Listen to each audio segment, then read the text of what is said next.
그래서 자습서 파일이 좀 없어가지고요. 예, 그 평가 문제집 파일로 보도록 할게요. 여기 앞에 띄우는 건. 예, 근데 여러분들은 어차피 자습서로 보셔도 예, 무방합니다. 자, 그래서 일단 자습서 함께 보시죠. 자습서 176페이지입니다. 예, 그래서 여기 띄워진 내용하고 좀 다르니까 예, 그 밑에 읽어보도록 할게요. 자, 여러분들 그 앞에 단원에서 우리가 대단원 3단원에서는 사실적 읽기부터 예, 그다음에 추론적 읽기, 비판적 읽기, 예, 감상적 읽기, 창의적 읽기 등의 예, 소단원 개념을 공부했었다면 여기서 이제 인문 예술 분야의 글을 예, 이렇게 실제로 수능에서 비문학 부분은 크게 세 파트로 나눠져 있어요. 그래서 인문예술, 사회문화, 그 다음에 과학기술 해가지고 세 파트로 나눠져 있기 때문에 그 각각의 글들을 어떻게 읽을 것이냐에 대한 얘기가 가볍게 써 있습니다. 그래서 한번 보시면 1. 자, 인문예술 분야의 글의 특성입니다. 자, 그래서 여기는 크게 두 가지 글을 배울 거예요. 하나는 인문 분야의 글이고요. 하나는 예술 분야의 글이죠. 그래서 인문 분야의 글은 인간 존재에 대한 철학적으로 탐구하고 인간의 삶을 기록하기 위한 인간의 지적 활동이 축적된 글이다 라고 되어 있죠. 예, 그래서 보통은 뭐가 많이 나오냐라고 얘기하면 인문 분야의 글은 철학이 많이 나와요. 예, 철학. 예, 그래서 그 외에도 문학, 역사, 철학, 언어, 종교, 심리 이런 것들이 있지만 실제로는 비문학에서는 역사가 철학인데 역사도 내기가 조금 어렵거든요. 그래서 대부분의 글들은 여러분 철학이라고 보시면 되겠고요. 중간고사 때도 철학 관련 내용이 나왔었잖아요. 그죠? 예, 그렇기 때문에 그게 인문 분야의 글이었구나 이렇게 생각하시면 되겠습니다. 자, 그래서 계속 가보도록 할게요. 예, 세 번째 줄입니다. 자, 인문 분야의 글은 한 개인의 삶을 질적으로 고양하는 데 중요한 역할을 하며 다른 분야의 학문을 하는데 바탕이 된다. 예, 그래서 여기서 중요한 건 뭐냐라고 하면 인문 분야의 글은 삶을 직접으로 고양하는데 역할을 하고요. 예, 그 다음에 두 번째는 다른 학문의 바탕이다라고 정리되어 있죠. 예, 조금만 자주색 글씨로. 예, 그래서 그 정도만 기억하시면 됩니다. 예, 그래서 원래 철학이라는 건 모든 학문의 기본이에요. 그래서 대학생이 되면 어떤 학과를 가든 1학년 때 교양 과목으로 철학을 배우게 됩니다. 내가 싫든 좋든 대부분 그 종합대학을 가게 되면 그렇게 보시면 되겠고요. 그 다음에 예술 분야의 글입니다. 예술 분야의 글은 인간이 상상력과 기술을 발휘해 아름다움을 표현하려는 활동 및 그 결과를 만들어진 작품에서부터 이러한 예술이 탄생한 배경과 창작된 과정 등을 다룬다. 우리 예술 관련 글도 읽었었죠? 예, 그래서 예술이란 무엇이냐 뭐 이런 거에 대한 얘기도 좀 했었습니다. 자, 계속 가보죠. 그래서 예술 철학, 미학 등 예술론 일반에 대한 글, 그래서 우리가 중간고사 때 포함됐던 글은 미학에 관련된 거예요. 아름다움이란 무엇인가 뭐 이런 거에 대한 얘기를 했었죠. 그 다음에 작품론, 작가론 뿐만 아니라 음악, 미술, 연극, 영화, 무용, 건축, 사진, 공예처럼 상상력의 새로운 심리적 세계를 창조하려는 활동과 관련된 글이다 이렇게 보시면 되겠어요. 자, 그러면 우리가 이런 예술, 인문 관련된 글을 왜 읽느냐? 마지막 세 줄만 읽고 넘어가 보도록 하죠.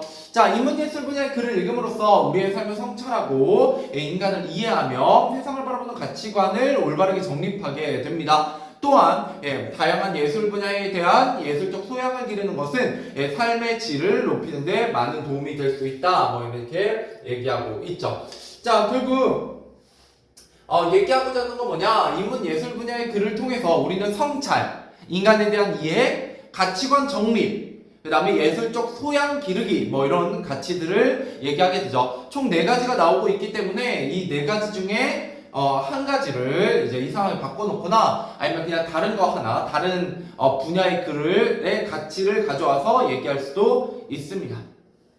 자, 그 다음 넘어가서 큰 2번 인문예술 분야의 글을 읽는 방법에 대한 얘기가 나와 있습니다. 첫 번째, 뭐를 활성화해야 된다? 배경지식입니다. 배경지식에 동그라미 쳐놓으시죠. 항상 어떤 글을 읽든 우리는 예술 분야나 인문 분야뿐만 아니라 어떤 글을 읽든 배경 지식을 활용해서 읽어야 됩니다. 또한 두 번째 줄에 밑줄 쳐져 있는 거 보시면 적극적이고 비판적인 자세로 읽는다 뭐 이런 얘기들 뻔한 얘기죠. 그 다음 세 번째 줄에 오면 우리가 그런 분야를 읽을 때 안내하는 입문서나 사전, 인터넷 검색을 활용하자 뭐 이렇게 되어 있습니다. 자, 그 밑에 내려가면 인문학적 세계관과 인간에 관대한 글쓰기의 성찰을 비판적으로 이해하며 읽자라고 되어 있죠. 한번 읽어보죠. 자, 인문 분야의 글에는 글쓴이의 인문학적 세계관이 담겨있다라는 거예요. 그래서 인문 분야의 글은 글쓴이의 인생관이나 가치관 등이 주관적인 관점에서 기술되는 경우가 많다라고 되어 있어요. 그래서 따라서 이러한 글을 읽을 때 글에 담긴 글쓴이의 가치관이나 인문학적 세계관을 파악하고 거기서 그치는 것이 아니라 글쓴이의 성찰을 비판적으로 이해해야 된다. 나도 성찰하지만 글쓴이의 성찰도 무엇인지 우리가 비판적으로 이해하자라는 거예요. 자, 그래서 오른쪽 페이지에 보면 맹자의 글이 나와 있죠. 자, 맹자께서 말씀하셨대요. 남을 사랑하는데 친해지지 않을 때는 자신의 인자함을 돌이켜 생각해보고, 남을 다스리는데 다스려지지 않을 때는 자기의 지혜를 돌이켜 생각해보고, 남을 예우하는데 답례가 없으면 자기의 공경하는 태도를 돌이켜 생각해볼 것이니라. 행에서 얻어지지 않는 것이 있으면 모두 자신에게 돌이켜 살펴볼 것이니 그 자신이 바르면 천하가 나에게 돌아오느니라. 자, 그래서 여기 맹자의 글은요, 기본적으로 뭐를 바탕으로 하고 있느냐라고 하면, 뭐 살짝 배우셔서 알겠지만 성선설이야. 그죠? 그래서 사람의 본성이 선하다라고 얘기하는 거죠. 그래서 이것도 철학적인 글인데요. 이거에 대해서 우리가 인간의 본성은 누구나 선하기 때문에 내 자신이 바르면 온 천하가 바를 거야 라고 얘기하는 거죠. 왜? 모든 사람이 착하니까 나만 똑바로 살면 되죠. 이렇게 주장을 했다라는 거예요. 근데 이거에 대해서 살아가다 보면 주변에 과연 태어날 때부터 선한가라는 거에 대해서 물음표를 찍히게 하는 여러 가지 인간들을 만나게 되기 때문에 우리가 이런 글을 읽을 때 어떻게 읽어야 된다? 좀 비판적으로 읽어야 된다라는 얘기를 하게 됩니다. 그래서 그 밑에 글을 읽어보면 이렇게 나와 있죠. 자, 이 글에는 맹자의 인문학적 세계관과 인간에 대한 성찰이 담겨 있습니다. 맹자의 세계관은 인간의 본성을 선하다고 보는 것이며, 그러므로 인간은 누구나 사랑받아야 마땅하며 예의를 갖추어 대해야 하는 존재이다 라고 얘기하고 있죠. 그래서 인간을 사랑하고 예의를 갖추어 대해야 하는데 이내 합당한 대우를 받지 못한다면 그 원인을 자신에게서 찾아야 된다 라고 얘기하고 있어요. 근데 그렇지만 인간의 본성이 선한 것인지 그리고 잘못을 자신에게 돌이켜 살피는 것이 적절한지에 대해 이견이 있을 수 있죠. 자, 독자 스스로 이런 거에 대해서 비판적으로 생각하고 주장에 대해 고민해 볼 필요가 있다라는 거예요. 자, 그래서 그 밑에도 나와 있는 내용은 뭐냐면 우리가 이런 인문 예술의 글을 읽을 때 어떻게 읽어야 된다? 비판적으로 읽어야 된다라는 내용이 반복되고 있습니다. 그래서 우리가 이제 인문 예술에 대한 글을 읽어볼 건데요. 방금 읽었던 내용을 한 번만 정리해보면 이거는 좀 이따가 드릴 거예요. 평가 문제집은 일단 보시면 자, 인문 분야의 글이라는 건 기본적으로 뭐냐라고 했을 때 철학적 탐구입니다. 그죠? 그 다음에 두 번째 지적 활동의 축적입니다. 이런 거 우리가 인문 분야의 글이다 라고 얘기를 했었고요. 그 다음에 이 인문 분야의 글은 크게 두 가지 특징이 있었어요. 하나는 뭐를 하게 되느냐라고 했을 때 삶을 고양시킵니다. 삶을 고양시키고 아까 했던 거 다시 한번 정리만 하는 거예요. 두 번째 모든 모든 학문에 기초가 된다 뭐 이런 얘기를 했었죠. 됐나요? 자, 그 다음에 예술 분야의 글 같은 경우는 우리가 아름다움에 대한 활동, 그 결과를 만들어진 작품에 대한 설명, 예술에 대한 탄생, 배경 혹은 선택된 과정 이런 것들을 얘기하게 됩니다. 근데 보통 여러분들 많이 나오는 건 이것도 결국 예술론이 좀 많이 나와요. 예술이란 무엇인가, 무엇이 아름다운가 뭐 이런 것들에 대한 얘기를 많이 다루게 됩니다. 그래서 이런 글을 읽을 때는 우리가 배경식으로 활성화하고 성찰을 하고 비판적으로 이해하고 이렇게 하자라고 얘기하고 있죠. 좋아요. 자, 그러고 나면 우리가 이제 무슨 글을 읽어볼 거냐면 굉장히 흥미로운 글을 읽어볼 겁니다. 자, 일단 다음 페이지 넘어가 보시면 자습서로 다음 페이지 넘어가 보시면 로봇에게도 인권이 있을까에 대한 글이에요. 그래서 그 자습서 오른쪽 날개 부분에 보시면 제재 연구가 있죠? 표가 있죠? 그거랑 연결지어서 보시면 됩니다. 자, 첫 번째, 일단 기본적으로 논설문입니다. 논설문이기 때문에 항상 주장과 근거로 이루어져 있다. 이렇게 얘기할 수 있죠. 그래서 여기에 주장이 무엇이고 근거가 무엇인지를 좀 살펴보셔야 되고요. 기본적으로 그렇기 때문에 논설문은 설득적인 목적을 가지고 있는 글이죠. 근데 이 설득을 하기 위해서 뭐가 많이 쓰이고 있냐? 이 글은 기본적으로 예시가 굉장히 많이 쓰이고 있는 글이다 라는 거예요. 그래서 예시가 등장할 때마다 좀 주의 깊게 보실 필요가 있죠. 자, 그러면 주제는 뭐냐? 여기의 주장은 로봇에게 뭐가 있느냐에 대한 얘기예요. 인권입니다. 그러니까 로봇이 우리와 동등한 인권을 가지고 있는가에 대한 문제를 제기하는 새로운 철학적 과제입니다. 그러면서 인간이란 무엇인가가 정의돼야 로봇이 인간인가, 인간과 동등할 수 있는가를 따져볼 수 있겠죠. 그렇기 때문에 인간 존재에 대한 성찰도 얘기하게 돼요. 됐죠? 자, 그래서 특징에 보면 예시가 많이 나온다고 했잖아요. 예시가 동화로 나오게 됩니다. 이때 동화는 바로 뭐냐면 피노키오를 예로 들어요. 피노키오는 사람인가요? 아니잖아요. 나무로 만든 인형이죠. 혹시 피노키오 이야기를 잘 모를 수 있겠는데 요새는 뭐 동화를 잘 안 읽으셔갖고 어릴 때 근데 아무튼 피노키오가 일종의 로봇과 비슷하다는 거죠. 인간은 분명히 아니에요. 인간이 창조해낸 창조물이죠. 근데 그 창조물이 인간과 같이 생각하고 두려워하고 감정을 느끼고 거짓말까지 한다면 과연 그 피노키오는 인간인가? 인권이 있는가에 대해서 고민해 볼 필요가 있다는 거죠. 자, 그러면서 이제 여러 가지 로봇 과학자들의 주장을 인용하고 있고요. 그래서 앞으로 얘기될 여러 가지 문제들을 제기하면서 이야기를 진행해 나가게 됩니다. 그래서 한쪽의 주장만 얘기하는 게 아니라 양쪽의 주장을 다 얘기해요. 물론 그럼에도 불구하고 이 글은 약간 한쪽에 치우쳐져 있어요. 어느 쪽에 치우쳐져 있는지는 한번 읽으면서 살펴보도록 하죠. 그래서 로봇에 대한 새로운 시각, 그죠? 생각지 않았잖아요. 로봇이 과연 인권이 있는가? 당연히 없지라고 생각했을 수 있는데 읽다 보면 그렇지 않을 수도 있겠구나 라는 거에 대한 얘기를 할 수 있을 것입니다. 자, 내용으로 한번 가보죠. 자스터로 보시면 돼요. 자, 첫 번째, 로봇에 대한 인권이 있을까에 대해서 문제 제기를 하고 있는 글입니다. 자, 처음에 피노키오의 모험이라는 동화 예시가 나오게 되죠. 자, 이 동화 예시는 크게 두 가지가 있어요. 하나는 이 글에 대한 전체적인 내용을 예시를 통해서 쉽게 풀어내고 있고요. 그런데 이제 제일 중요한 건 흥미유발이죠. 제일 처음 부분이니까. 이걸 통해서 흥미유발을 하고 있습니다. 자, 한번 읽어보죠. 자, 옛날 옛적에 나무 토막이 하나 있었어요. 이게 바로 피노키오죠. 자, 이렇게 시작하는 카를로 콜디의 피노키오의 모험은 어린 신문에 연재된 글을 모아 1883년에 출간한 책이다. 굉장히 오래됐죠? 150년 됐네요. 자, 이 작품은 나무로 만들어진 피노키오가 거짓말을 하면 코가 늘어나는 벌을 받지만 착한 일을 많이 해서 진짜 사람이 된다는 도덕적 교훈을 담고 있는 동화로 알려져 있다. 이게 바로 일반적인 우리가 알고 있는 피노키오의 내용이 되겠습니다. 자, 근데 여기서 이제 출발하는 문제가 있다는 거죠. 자, 그러나 피노키오가 진짜 사람이 되냐라는 거에 대한 얘기를 하고 싶은 거예요. 자, 콜로디의 동화를 창조성의 관점에서 보면 어디의 관점? 창조성의 관점에서 보면 누가 창조했어? 피노키오는 그 할아버지가 목수 할아버지가 인간이 창조해낸 피조물이죠.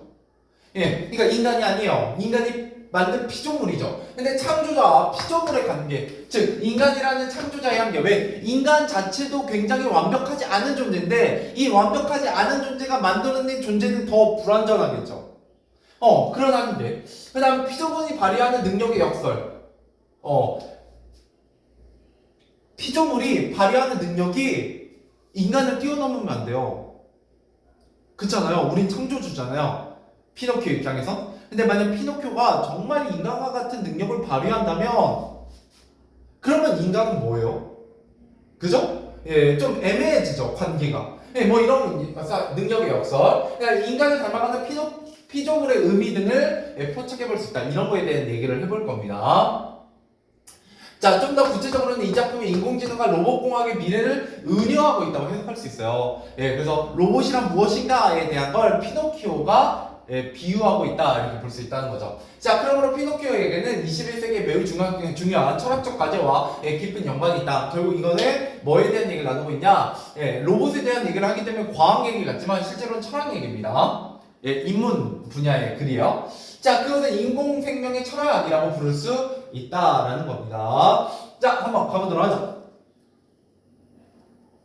자, 아까 제가 특징 부분에 이런 동화의 예시를 통해서 글이 시작되고 있다라는 얘기도 했지만 동시에 무슨 글이 나오고 있기도 하냐면 여러 가지 과학자들의 말을 인용하고 있다라고 했죠. 그래서 첫 번째 사람입니다. 로드니 브룩스라는 사람이죠. 인용 1이요.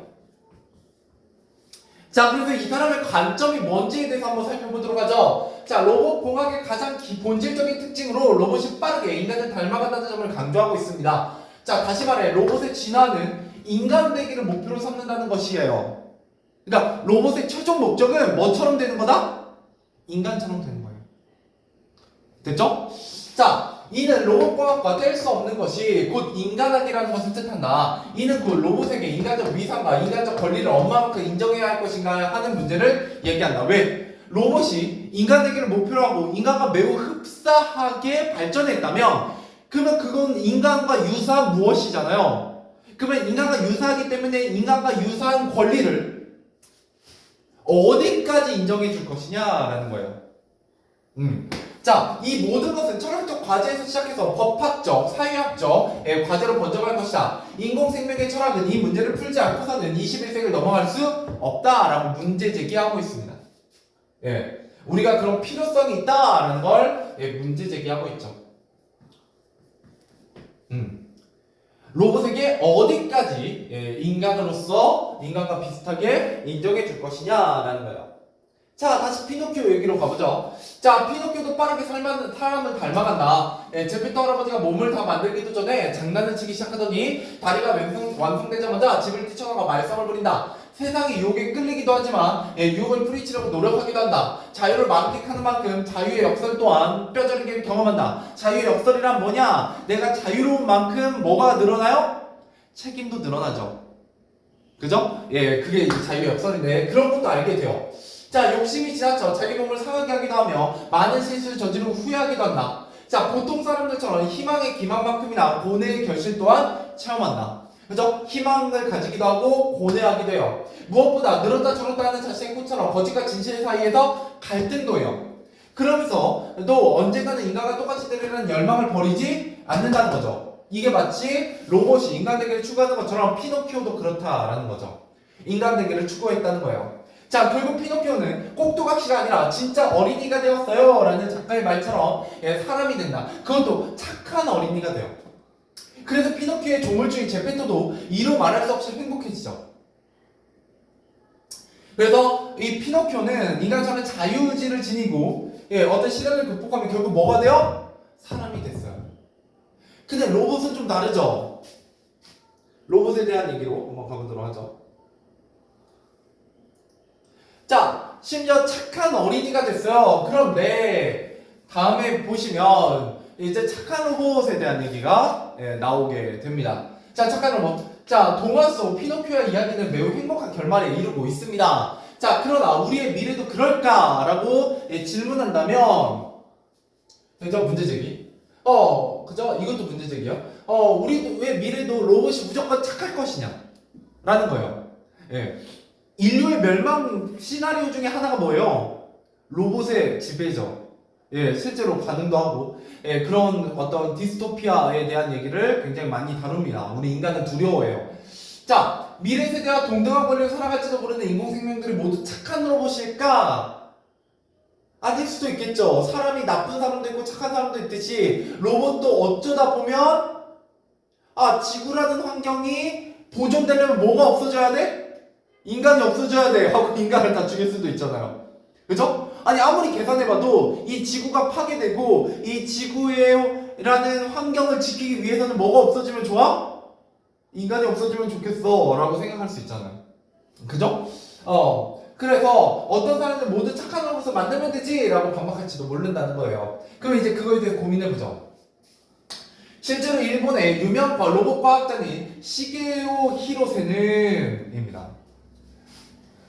지능을 갖도록 설계된 로봇이라면 그 어떤 로봇도 도덕적 존재가 될 수 있다고 주장한다. 그러니까 시게오 히로세는 로봇도 무슨 존재다? 로봇도 도덕적 존재야 라고 얘기하는 거예요. 인간과 같이 갈등하고 착한 것과 그러니까 선한 것과 악한 것을 구분하고 갈등하는 존재다 라고 얘기하고 있다는 거죠. 자, 무엇보다도 로봇은 생물학적 생존을 위해 투쟁할 필요가 없으므로, 그러니까 무슨 말이냐면 내가 너무 배고파요. 근데 눈앞에 빵이 있어. 근데 돈은 하나도 없어. 그러면 뭐 할 수도 있어, 인간은? 예, 도둑질 할 수 있죠. 왜요? 생존을 위한 투쟁 때문이죠. 그러니까 내가 저게 잘못됐다는 걸 알아요, 도둑질이. 근데 도둑질을 할 수도 있죠.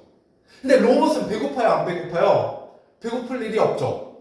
그죠? 예, 그 다음에 내가 뭐 다치거나 아니면 뭔가 그 안 좋은 감정 같은 걸 잘 느낄 일이 없잖아요. 예, 그렇기 때문에 생존의 투쟁을 할 필요가 없으므로 로봇은 뭐 하지 않을 수 있다? 이기적이지 않을 수 있다 라고 얘기하는 거예요. 사람의 이기심은 기본적으로 생존을 위한 투쟁 때문에 발생한다 라고 생각하는 거죠. 누가? 예, 시게오 히로세는. 자, 그는 예의 바르고 똑똑하고 심지어 성인 같은 로봇. 왜? 때려도 안 아파. 그 내가 죽음에 대한 두려움 같은 게 있어요, 없어요? 로봇은 있을 필요가 없죠. 예, 그냥 부품만 갈아 끼우면 되잖아요. 근데 사람은 그렇지 않죠. 예, 그렇기 때문에 오히려 로봇이 인간보다 더 이기적이지 않은 성인 같은 로봇을 만들 수 있다고 주장해요. 나쁘지 않죠? 이런 생각도.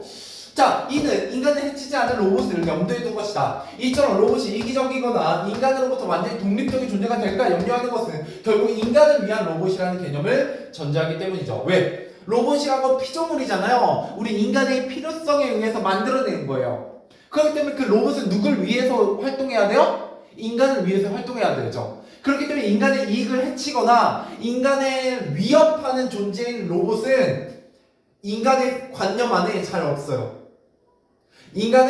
로봇은 완전히 인간에게 종속되어 있고 인간을 위해서 노예처럼 부려지기를 바라죠. 그게 바로 인간을 위한 로봇이야. 인간을 위한 로봇은 무조건 어때야 돼요? 어떤 로봇이어야 된다? 착한 로봇이어야 된다. 근데 시게오 히로세는 그런 착한 로봇 만들 수 있다 없다? 있다. 왜? 투쟁할 필요가 없으므로. 네, 생존을 위한 투쟁이 필요 없으므로. 됐죠? 네, 이렇게 정리해 보시면 되겠어요. 자, 그런데 다음문단 보시면, 자, 모든 창조 행위는 조물주의 통제를 벗어나는 묘한 자유의 영역이 있다라는 거죠. 그러니까 그 로봇이 인간과 같이 자유의지를 갖고 있다, 피노키오처럼 자유의지를 갖고 있다면 분명히 자유 때문에 조물주의 통제에서 벗어나는 부분이 생길 거라는 거예요. 자, 이는 조물주 신화를 담고 있는 종교의 창세기에서도 알 수 있다. 우리는 조물주인 시대 명령을 거역한 최초의 인간의 자유행위가 그 결과로 낙원에서 쫓겨난 이야기를 잘 알고 있지 않은가? 하물며 인간이라는 창조자가 자신의 피조물을 완벽히 통제할 수 있다는 생각은 공허한 희망이다 라고 글쓴이 생각하고 있죠. 그러니까 우리가 착한 로봇, 인간을 위한 로봇을 만들면 되지 라고 간단하게 생각하지만 실제로 그 로봇이 인간 되기를 목적으로 한다면 뭐 할 수밖에 없다. 자유를 가질 수밖에 없고 그 자유는 조물주의 통제와 어떤 그런 통제와 이런 것들에 대해서 벗어날 수밖에 없을 거야 라고 생각한다는 거예요. 자, 그러면 어떻게 되냐? 인공노예. 자, 그렇다면 미래에는 인공생명과의 관계를 통제가 아니라 자율과 평등의 원칙으로 해결해 나가야지 않을까라고 하면서 로봇이 통제될 수 않는다면, 통제할 수 없다면 그럼 로봇을 다 파괴할 수는 없잖아요. 그럼 뭐를 인정해야 된다? 자율과 평등을 인정해야 된다라고 논의가 확장되게 된다는 거예요. 자, 로봇에게 인권과 같은 구호가 일상의 현실인 시대가 머지않아 올지도 몰라요. 로봇이 자유의지를 가지고 자기가 판단해서 행동한다면 그 판단을, 그 자유를 어디까지 인정해 줄 수 있느냐라는 거예요. 그죠? 자, 그래서 로봇이라는 말은 원래 강제노동을 뜻하는 체코 로보타에서 유래했다라는 거예요. 갑자기 어원을 왜 끌고 왔냐? 인공노예에 대해서 얘기하기 위해서죠. 그리고 이 인공노예, 노예라는 건 원래 뭐가 없는 거냐면 자율과 평등이 없는 거예요. 근데 로봇에게 그걸 인정해준다면 더 이상 로봇은 로봇이 아닐 수 있죠. 그죠? 강제노동을 하는 건 아니니까. 자, 그래서 먼저. 자, 이 명칭은 1920년대 초 카렐 차페크의 연극 로섬의 만능 로봇에서 처음 쓰였는데 이 작품은 로봇이 노동자를 대체하는 미래 사회를 그리고 있다. 로섬의 공장은 인간 대신 천하고 힘든 일을 하게 될 인공 노예를 생산하는 곳이다. 그죠?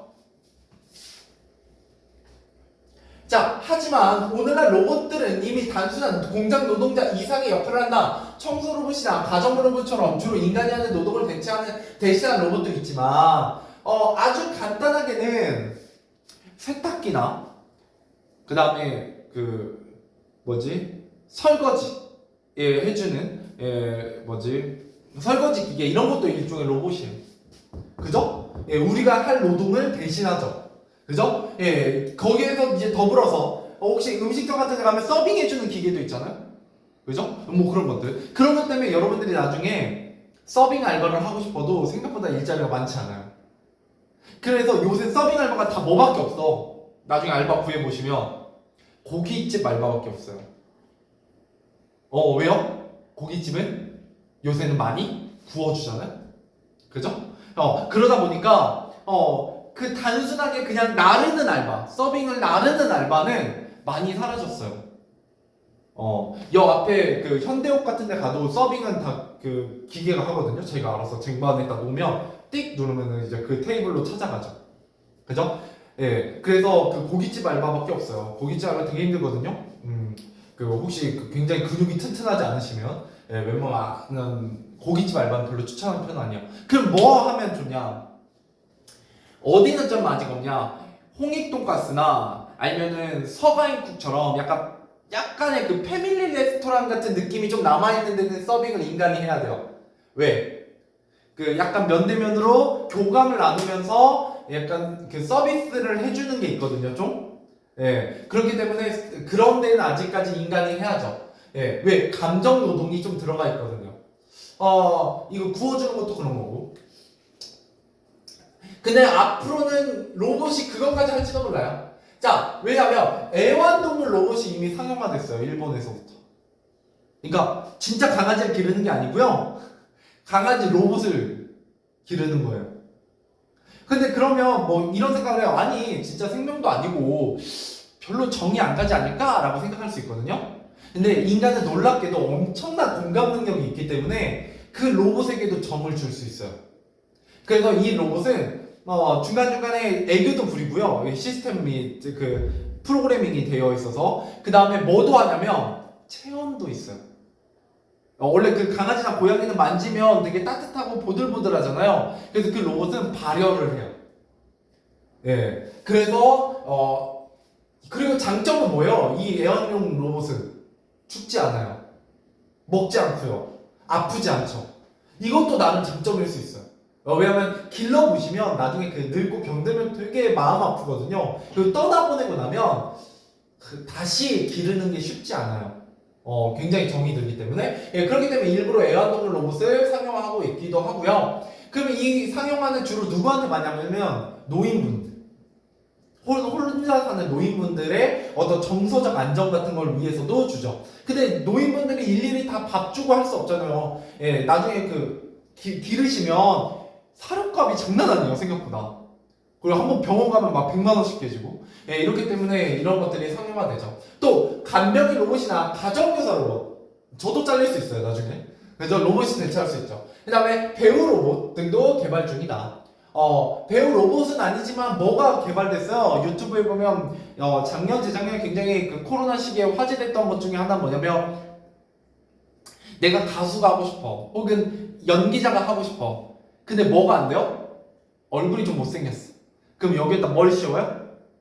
AI 필터를 씌우죠. 그죠? 근데 그게 티가 잘 나요, 안 나요? 잘 안 나요, 생각보다. 그죠? 그런 것들이 이미 상용화되어 있고, 그 다음에 요새 기업들도 광고에 캐릭터를 할 때 정말 사람처럼 보이는 AI 캐릭터로 광고 모델을 쓰기도 해요. 이미 신한은행 막 이런 데는 썼습니다. 우리나라도 몇 개 있어요. 걔네들은 어떤 점이 있냐면, 어제 그 굉장히 큰 기사가 터져서 화제가 되고 있어요. 연예 기사를 좀 보시는지 모르겠는데 마약 관련해서 누가 마약 조사를 받고 있냐면 이성균 씨가. 이성균 알아요? 네, 그 이성균 씨가 지금 조사를 받고 있더라고요. 보통 그렇게 되면요, 이제 영화 같은 거나 아니면 기존에 그 이성균 씨가 하고 있는 광고나 이런 것들 다 엎어져요. 그러면 기업도 손해잖아요. 근데 AI는, 로봇은 그럴 일이 없죠. 그죠? 사고 칠 일이 없어요. 그리고 우리 기업에서 원하는 그 이미지를 얼굴로 만들 수 있죠. 뭐 이런 것 때문에 요새는 많이 씁니다. 자, 그래서 이런 걸 개발 중이에요. 다시 말해, 오늘날 로봇과 노예나 단순 노동자보다는 삶의 동반자 역할이 강조된 로봇을 개발하는 경향이 보여요. 그러니까 교감하는 거. 그래서 영화 중에서도 로봇과 사랑할 수 있니? 라는 걸 다루는 영화들이 꽤 있어요. 로봇을 사랑할 수 있을까? 라고 했을 때 되게 재밌는 그 설문조사가 있는데요. 남자하고 여자한테 물어봤어요. 자, 로봇과도 사랑에 빠질 수 있을까요? 교감할 수 있을까요? 라고 했을 때 누가 높게 나왔을까요? 네! 라는 대답이 네, 압도적으로 남자가 높게 나왔어. 압도적으로. 왜 그러냐면 이건 좀 복잡한 얘기가 있는데 뭐 얕게만 하면요. 남자는 약간 연애 시장에서 을의 위치에 있거든요. 예. 그래서 되게 그 에너지 소모가 되게 커요. 시간이나 돈이나 감정적인 이런 소모가 되게 크기 때문에, 그리고 그러면서도 예를 들어 내가 고백을 했는데 여자가 안 받아줄 확률도 굉장히 높잖아요. 예. 그런 거에 대한 두려움도 되게 많이 갖고 있고, 되게 힘들어요. 근데 로봇은 뭐 하면 돼요? 돈 주고 사면 되잖아요. 되게 편하고, 그 다음에 일단 배신할 일도 없고, 그런 부분이 있어요. 그에 비해서 여자는 약간 약간 종속감을 가지고 싶어 하거든요. 그러니까 약간 여자들의 이상형 중에 하나는 뭐냐면 존경할 수 있는 남자, 약간 아빠 같은 남자. 근데 이게 뭐를 포함하냐면 약간 나를 감정적으로 케어도 해주고, 그죠? 그 다음에 이렇게 데이트하거나 이럴 때 좀 돈도 좀 더 내주고, 그 다음에 나중에 이제 결혼하고 나면, 그죠? 내 아이를 보호해줄 보호자를 보는 거거든요. 근데 남자는 그렇지 않아요. 오로지 생식 기능만, 굉장히 번식 기능만 가득 차 있기 때문에, 그 번식만 포기하면 로봇이 더 편한 것도 있죠. 그에 비해서 여자는 본인이 어떤 보호자도 돼야 되기 때문에 로봇은 그런 역할은 아니잖아요. 그렇기 때문에 남자가 훨씬 압도적으로 높아요. 여자들은 그래서 일부 여자들은 그런 로봇과 사랑에 빠지는 걸 극혐하기도 합니다. 심지어 막 좀 이상해 막 이렇게 생각하기도 해요. 자, 아무튼 근데 이런 감정 관련된 역할들이 많이 개발되고 있어요. 자, 그 다음에 로드니 브룩스가 다시 나옵니다. 로드니 브룩스는 언젠가 로봇이 인간과 같은 정도의 지능과 의식을 갖게 될 것이라고 믿고 있어요. 브룩스는 이것이 현실일 때 인간을 위해 이들 로봇을 인공 노예나 대체 노동자로 부리는 것은 오히려 비윤리적인 일이다 라고 말할 수 있다는 거죠. 그렇죠. 충분히 그럴 수 있어요. 인간이 지능과 의식을 갖고 있어요.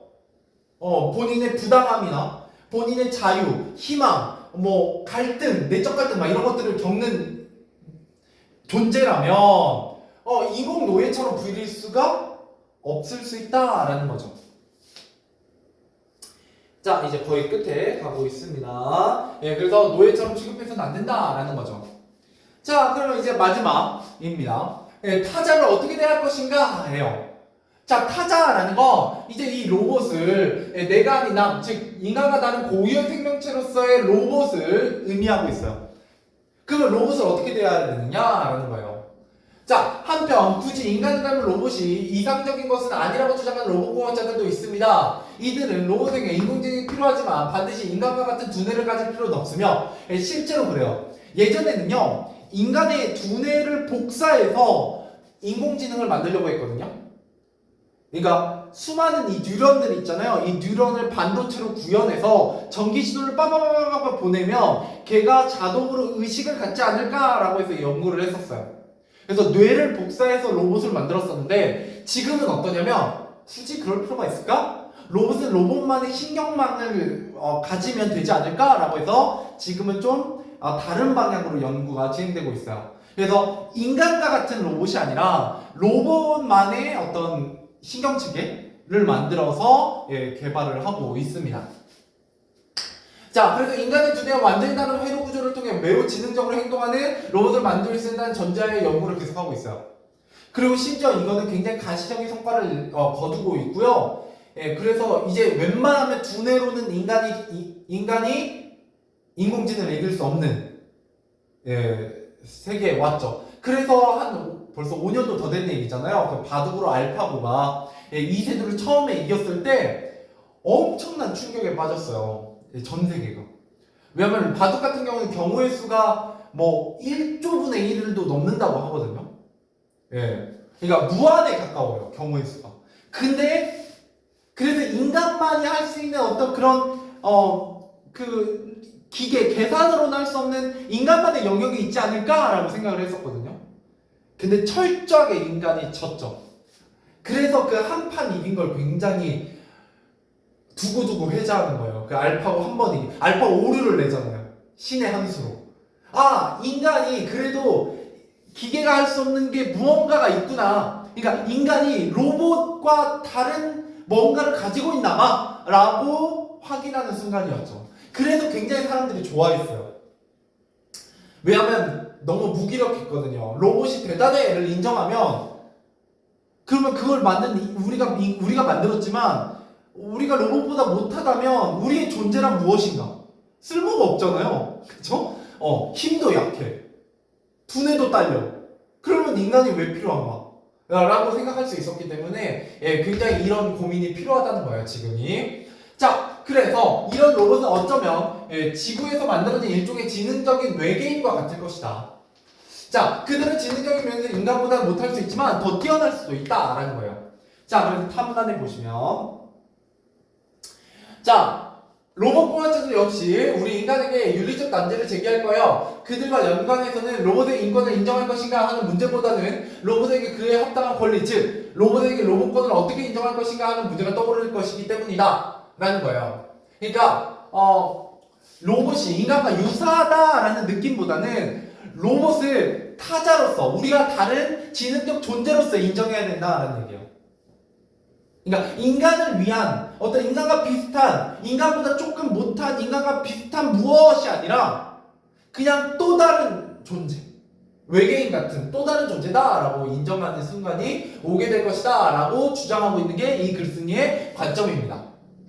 그래서 따라서 이것은 우리에게 새로운 타자라는 철학적 과제를 던질 것이다. 이는 결국 인간의 정체성과 인간 존재론에 대한 성찰과 맞물려. 그러면 인간과 다른 또 다른 타자가 등장했다면 인간이란 무엇이냐를 고민할 수밖에 없다는 거죠. 왜? 인간이 무엇인지가 정의돼야 인간과 다른 로봇을 정의할 수 있을 테니까요. 좀 어려운 얘기죠, 철학이라. 자, 그래서 이런 철학적 과제는 지금의 청소년이 장년이 되어 여러 전문 분야에서 주도적 역할을 할 때쯤에는 이미 새로운 문제가 아닐 것이다. 이제 우리는 로봇들이 우리에게 제대로 봉사할 준비가 되어 있는지를 묻는 것 이상으로 우리가 로봇들을 받아들일 준비가 되어 있는지 물어야 하지 않을까. 이제 우리가 받아들여야 된다라는 거예요. 자, 그래서 피노키오 얘기로 다시 돌아오면, 자, 피노키오의 모험은 주인공은 제목에 있는 대로 말썽꾸러기 인형 피노키오이다. 그런데 콜로디의 동화에서 피노키오의 이야기를 따라가면서 함께 관찰할 수 있는 것은 피노키오를 창조한 제페토의 태도가 중요합니다. 이게 이제 이 글쓴이가 말하고자 하는 로봇에 대한 태도예요. 자, 제페토는 언제든 자신의 피조물을 배려하고 그를 위해 희생하며 그가 아무리 말썽을 피우더라도 받아들일 준비가 되어 있다. 자, 제페토의 태도를 한마디로 표현하면 인내입니다. 이게 바로 이 글에서 주장하는 바예요. 자, 로봇에 대해서 우리가 받아들일 준비가 되어 있다면 로봇의 존재에 대해서 뭐 할 수 있어야 된다? 인내할 수 있어야 된다라는 거예요. 무슨 말이냐? 자, 인간과 새로운 타자로서 로봇은 무엇보다도 서로 인내하는 것을 배워야 할지도 모른다. 자, 피노키오의 모험난도 흥미롭지만 그와 함께하는 제페토의 태도 또한 우리에게 진지하게 생각할 거리를 제공한다. 이제 이미 현재인 미래의 과제에 대해 미리 생각해준다는 자세로 피노키오의 모험을 꼼꼼히 읽어보지 않겠는가. 로봇에 대해서 한번 고민해보자. 자, 새로운 타자인 로봇이 던진 철학적 과제와 인간이 갖춰야 할 태도에 대해서 고민해보자라는 게 이 글의 내용이었습니다. 좋아요. 예, 거의 12시가 다 됐기 때문에 조금 쉬었다가 문제 풀어보고 문제 정답 확인하고 내용 한 번 더 정리하고 오늘 마무리 해보도록 할게요. 예, 쉬었다 하자.